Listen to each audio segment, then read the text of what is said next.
This is Lecture 5, entitled The Genesis of the Trinity of Sun, Moon, and Earth, Osiris and Typhon, given on September 7th, 1908.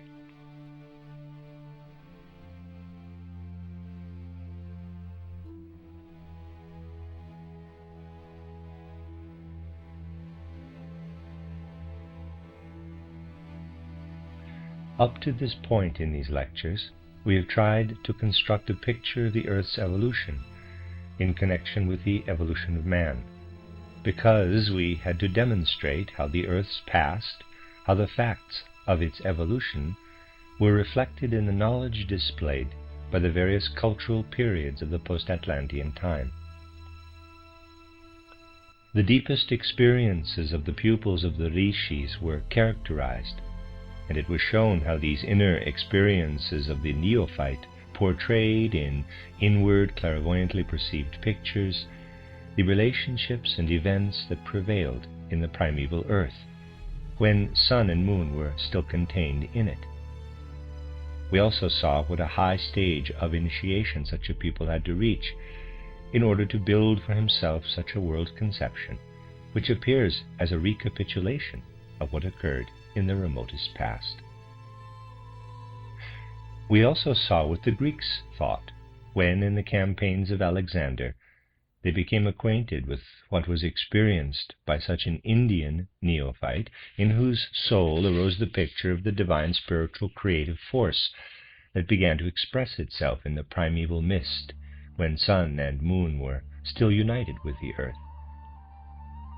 This picture, the Brahman of the Indians, which was later called I, Brahma, or Aham Brahma, and which appeared to the Greeks as Heracles, this picture we sought to bring before our souls as an inner recapitulation of the facts that actually occurred in the past.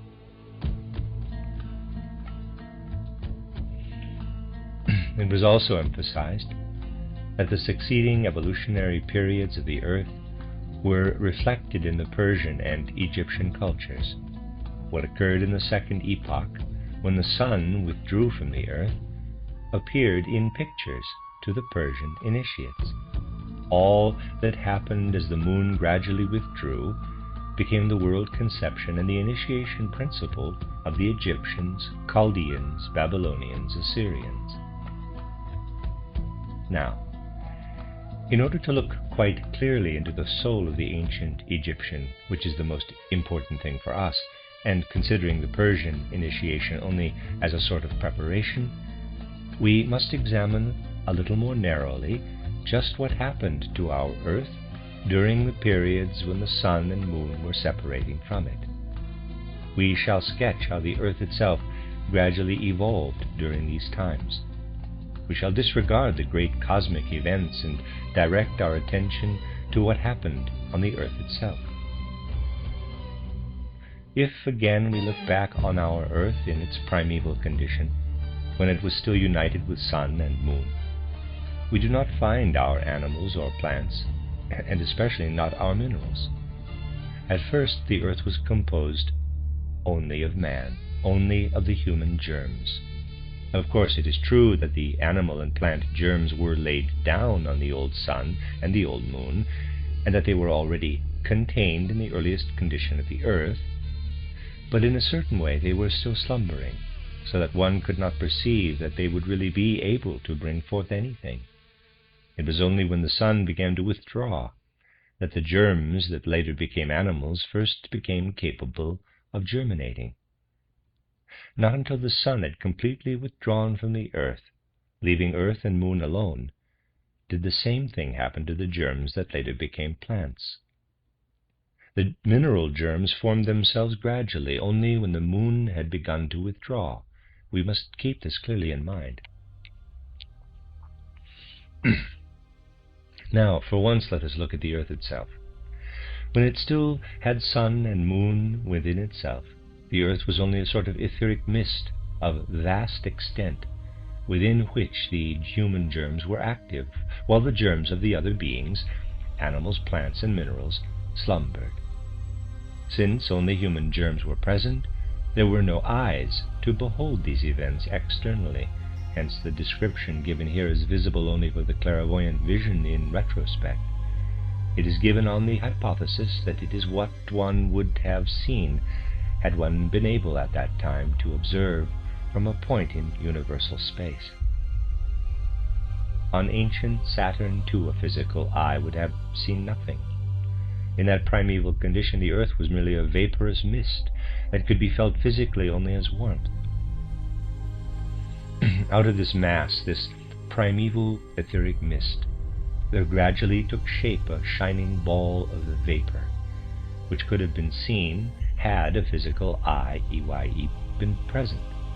Could one have penetrated this with a feeling sense, it would have appeared as a heated space, somewhat like the interior of an oven.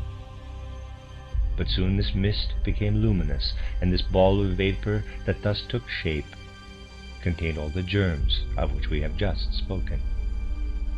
It must be quite clear that this mist was nothing like a fog or cloud formation of today.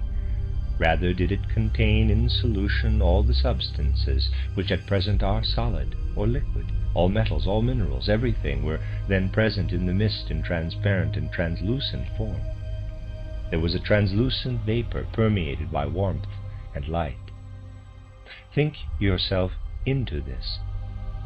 What had grown out of the etheric mist was a translucent gas. This grew brighter and brighter, and through the condensation of the gases the light grew ever stronger, so that ultimately this vapor mist appeared like a great sun that shone out into world space.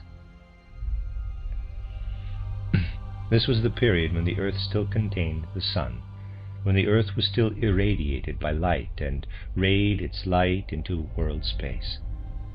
But this light made it possible not only that man should live with the earth in that primeval condition, but that in the fullness of the light there should also live all those other high beings who, although not assuming a physical body, were connected with the evolution of man, angels, archangels, and principalities. But not only were these present, in the fullness of the light lived still higher beings also, the powers or exousiae, or spirits of form, the virtues or dynamis, or spirits of motion, the dominions or kuriotetes, or spirits of wisdom, those spirits who are called the thrones or spirits of will, finally in looser connection with the fullness of the light, more and more detaching themselves therefrom, the cherubim and seraphim. The earth was a world inhabited by a whole hierarchy of lower and higher beings, all sublime. What radiated out into space as light, the light with which the earth body was permeated, was not light only, but also what was later the mission of the earth. It was the force of love. This contained the light as its most important component. We must imagine that not only light was rayed forth, not physical light alone, but that this light was ensouled, inspirited by the force of love. This is difficult for the modern mind to grasp. There are people today who describe the sun as though it were a gaseous ball that simply radiates light. Such a purely material conception of the sun prevails exclusively today. The occultists are the only exception. One who reads a description of the sun today, as it is represented in popular books, in the books that are the spiritual nourishment of countless people, does not learn to know the true being of the sun.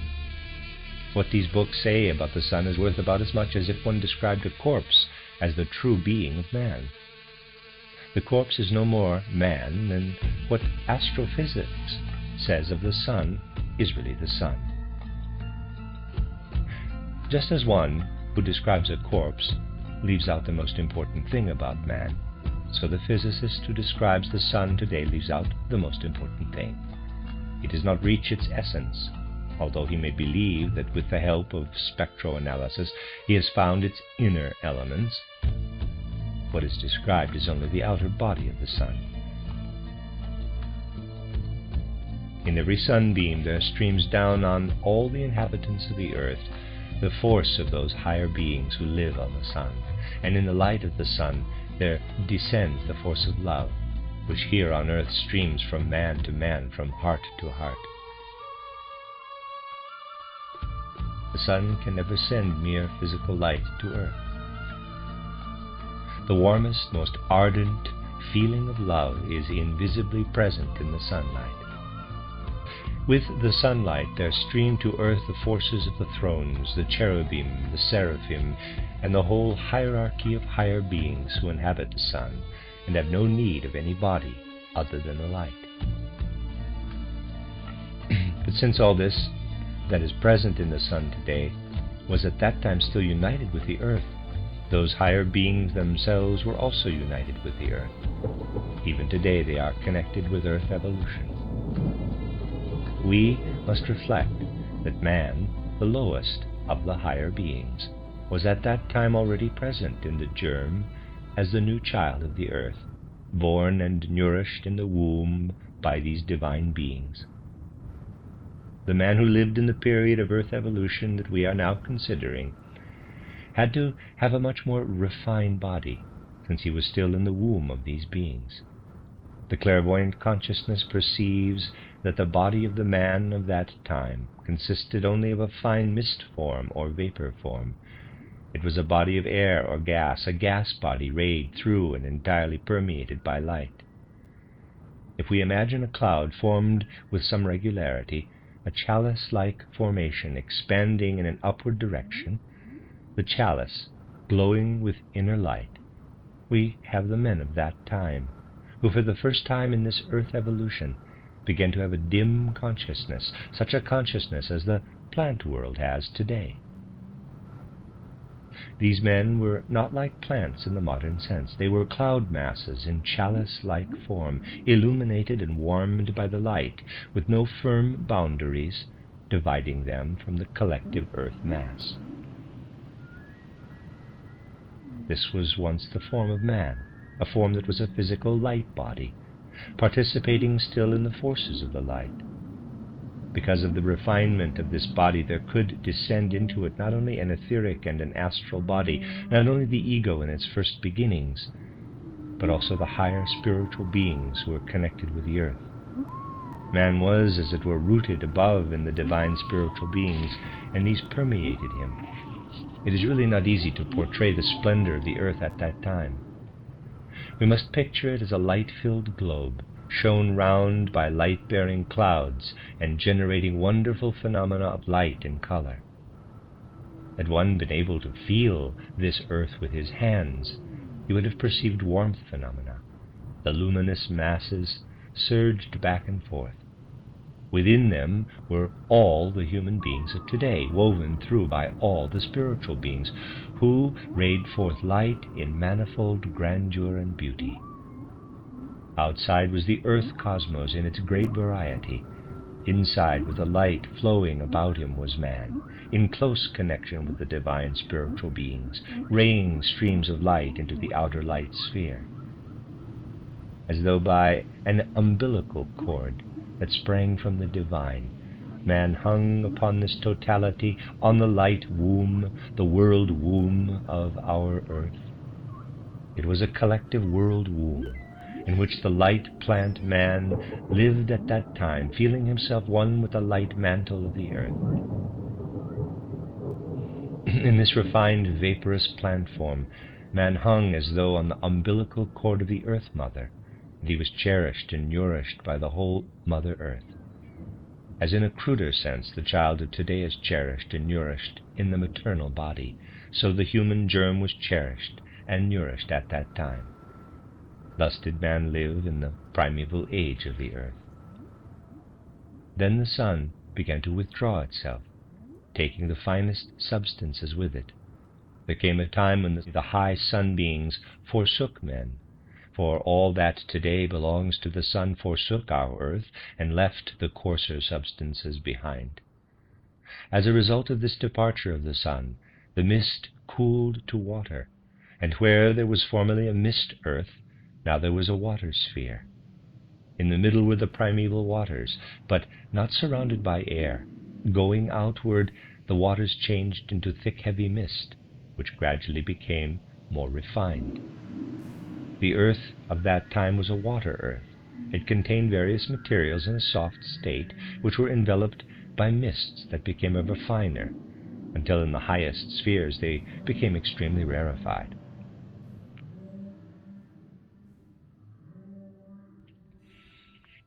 Thus did our earth once appear, and thus was it altered. Men had to sink the formerly luminous gas form into the turbid waters and incarnate there as shaped water masses swimming in the water, as previously they had been air forms floating in the air. Man became a water form, but not entirely. Never did man descend entirely into the water. This is an important moment. It has been described that the earth was a water earth, but man was only partially a water being. He protruded into the mist sheath, so that he was half a water, half a vapor being. Below in the water man could not be reached by the sun. The water mass was so thick that the sunlight could not penetrate it. The light of the sun could penetrate into the vapor to some extent, so that man dwelt partly in the dark, light-deprived water and partly in the light-permeated vapor. Of one thing, however, the water was not deprived, and this we must describe more minutely. From the beginning the earth was not glowing and shining, but also resounding, and the tone had remained in the earth, so that when the light departed, the water became dark, but also became drenched with tone. It was the tone that gave form to the water, as one may learn from the well-known experiment in physics. We see that tone is something formative, a shaping force, since through tone the parts are arranged in order. Tone is a shaping power, and it was this that formed the body out of the water.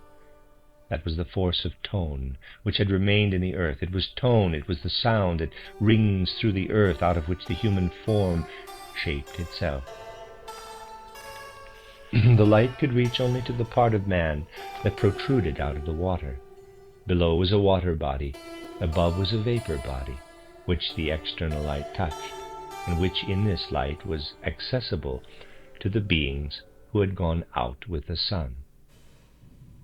Formerly, when the sun was still united with the earth, man felt himself to be in their womb. Now they shone down on him in the light and irradiated him with their power.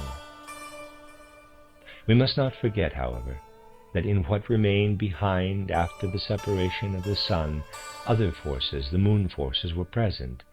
The earth had to separate these forces from itself. Here we have a period during which only the sun was withdrawn, when the plant man had to descend gradually into the water earth.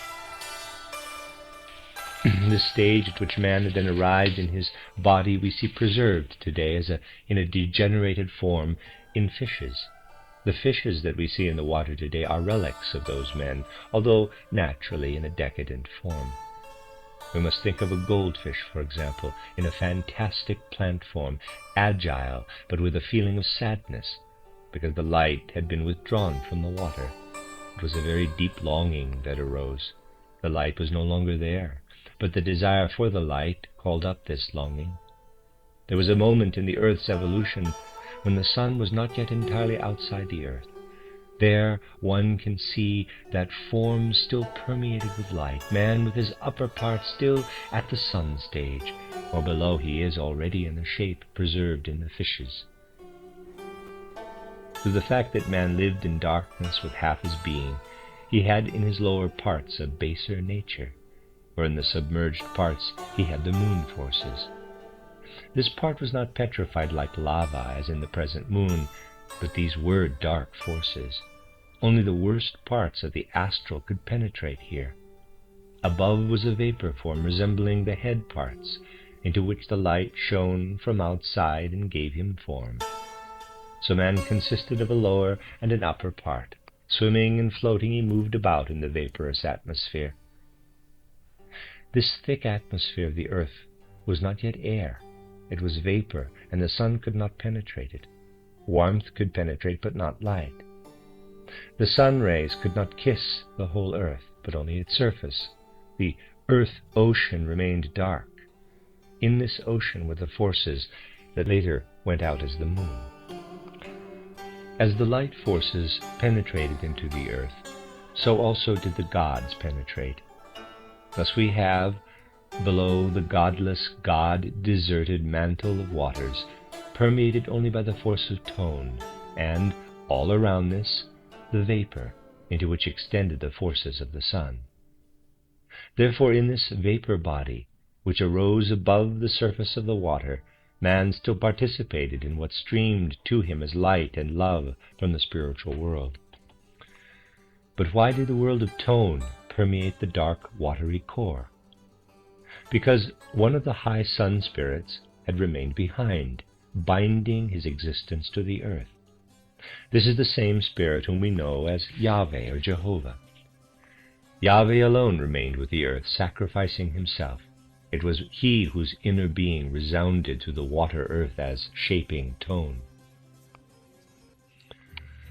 But since the worst forces had remained as the ingredients of the water earth, and since these forces were dreadful elements, man's vapor portion was drawn ever further down, and out of the earlier plant form a being gradually evolved that stood at the stage of the amphibian. In saga and myth, this form, which stood far below later humanity, is described as the dragon, the human amphibian, the lindworm. Man's other part, which was a citizen of the realm of light, is presented as a being which cannot descend, which fights the lower nature, for example as Michael, the dragon slayer, or as St. George combating the dragon. Even in the figure of Siegfried with the dragon, although transformed, we have pictures of man's rudiments in their primeval duality. Warmth penetrated into the upper part of the earth and into the upper part of physical man, and formed something like a fiery dragon. But above that rose the ether body in which the sun's force was preserved. Thus we have a form that the Old Testament well describes as the tempting serpent, which is also an amphibian.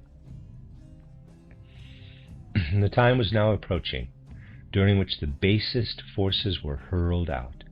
Mighty catastrophes shook the earth, and for the occultist the basalt formations appear as remnants of the cleansing forces that rocked the globe when the moon had to separate from the earth. This was also the time when the water core of the earth condensed more and more, and the firm mineral kernel gradually evolved. On the one hand, the earth grew denser through the departure of the moon. On the other, the upper parts gave off their heavier, coarser substances to the lower. Above there arose something which, although still permeated by water, became more and more similar to our air. The earth gradually acquired a firm kernel in the middle, around which was the water everywhere. At first the mist was still impenetrable for the sun's rays, but by relinquishing its substances, the mist grew thinner and thinner. Later, much later, air developed out of this, and gradually the sun's rays, which earlier could not reach the earth itself, were able to penetrate it. Now came a stage that we must picture correctly. Earlier man dived down into the water and extended up into the mist. Now, through the condensation of the earth, the water man slowly acquired the possibility of solidifying his form and taking on a hard, bony system. Man hardened himself within himself. Thereby he transformed his upper part in such a way that it became suited for something new. This new thing, which previously was impossible, was the breathing of air. Now we find the first beginning of the lungs. In the upper part there has previously been something that took up the light but could do nothing more. Now man felt the light again in his dull consciousness. He could feel what streamed down in it as divine forces coming toward him. In this transitional stage, man felt that what streamed down upon him was divided into two parts. The air penetrated into him as breath. Previously only the light had reached him, but now the air was inside him. Feeling this, man had to say to himself, "Formerly I felt that the force that is above me gave me what I now use for breathing. The light was my breath." What now streamed into him appeared to man as two brothers, light and air, were two brothers for him. They had become a duality for him. The earthly breath that streamed into man was at the same time an annunciation that he had to learn to feel something entirely new. As long as there was light alone, he did not know birth and death. The light permeated cloud, transformed itself perpetually, but man felt this only as the changing of a garment. He did not feel that he was born or that he died. He felt that he was eternal, and that birth and death were only episodes. With the first drawing of breath, the consciousness of birth and death entered into him. He felt that the air breath, which had split off from its brother, the light ray, and which thereby had split off also the beings who earlier had flowed in with the light, had brought death to him. Formerly man had the consciousness, I have a dark form, but I am connected with the eternal being. Who was it that destroyed this consciousness?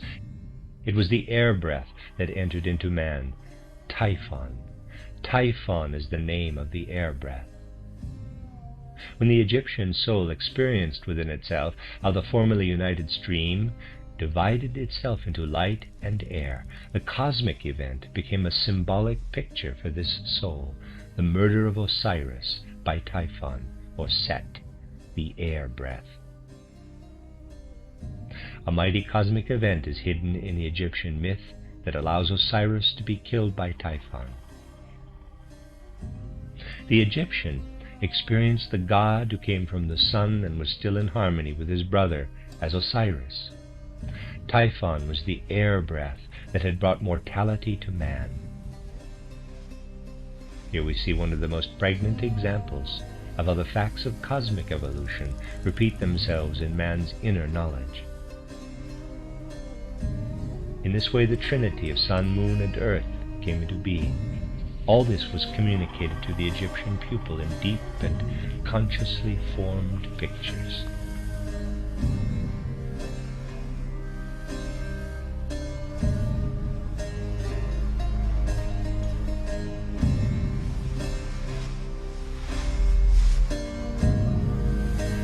The end of Lecture 5.